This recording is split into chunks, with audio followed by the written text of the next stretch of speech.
₹8.13 લાખ ઉપરાંતના વાલ સહિતની ચોરીના ગુનામાં આરોપીને જવાહરનગર પોલીસ મથકની ટીમે ઝડપી પાડ્યો હતો. વડોદરાના જવાહરનગર પોલીસ સ્ટેશનની ટીમને બાતમી મળી હતી કે કોયલી ઇન્દિરાનગર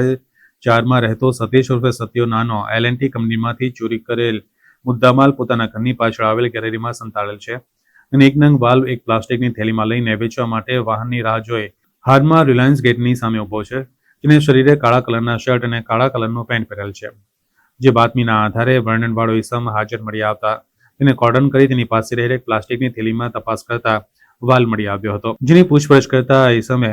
24 સપ્ટેમ્બરે સાંજે 6 વાગ્યાથી 25 સપ્ટેમ્બરના બપોરે 1 વાગ્યા દરમિયાન રણોલી ભાથીજી મંદિર પાસે રેલવે સ્ટેશન રોડ ખાતે આવેલ ઓરિએન્ટલ મેન્યુફેક્ચરિંગના ખુલ્લા કમ્પાઉન્ડમાંથી પોતે તથા બીજા અન્ય ઈસમોએ ભેગા મળીને